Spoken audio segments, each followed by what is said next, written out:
कि संघ और बीजेपी आरक्षण समाप्त करने की दिशा में आगे बढ़े। अरे प्रभु, इन लोगों को हर चीज में राजनीति ही दिखती है। क्यों संघ, बीजेपी और हम लोग नहीं है क्या एनडीए में?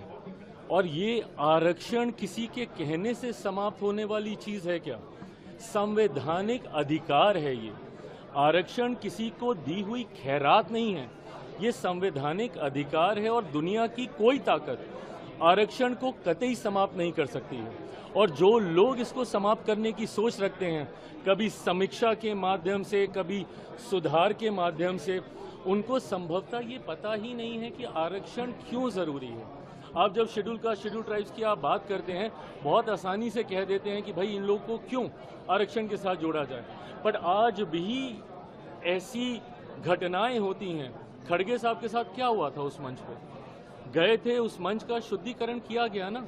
आज भी एक दलित युवक को घोड़ी पे चढ़ने से रोका जाता है, एक दलित लड़के को बारात निकालने से रोका जाता है। बड़े बड़े नेता जब मंदिर जाते हैं तो मंदिर को गंगा जल से धुलवाया जाता है। तो ये भेदभाव तो आज भी हो रहा है ना। और ये वही अनुसूचित जाति है जो छुआछूत का शिकार रही है। भारत के संविधान में जब आप शेड्यूल कास्ट को देखते हैं, ये ऐसी कास्ट है जिनको शेड्यूल किया गया है, जिनका आधार छुआछूत था, जिसकी वजह से इनको गांव से बाहर रखा जाता था।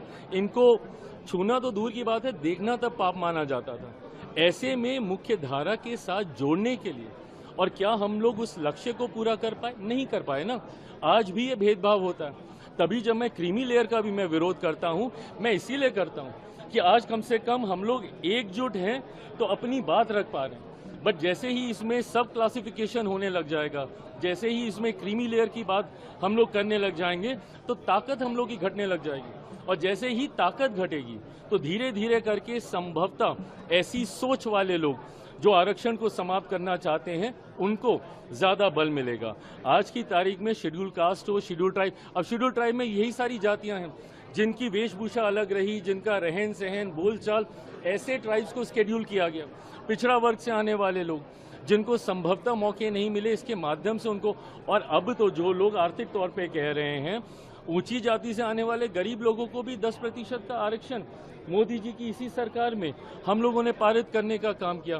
तो जो लोग ये सोच रखते हैं कि आरक्षण पे चर्चा होनी चाहिए, सुधार होना चाहिए, समीक्षा होनी चाहिए, बाबा साहेब की सोच से बनी हुई ये व्यवस्था है और दुनिया की कोई ताकत इसको, और मैं जब तक हूं, मैं इतना तो मैं पूरे गारंटी के साथ कह सकता हूं कि जिस सरकार में चिराग पासवान है, रामविलास पासवान जी का बेटा हूं, कतई इस व्यवस्था को बिगड़ने नहीं दूंगा।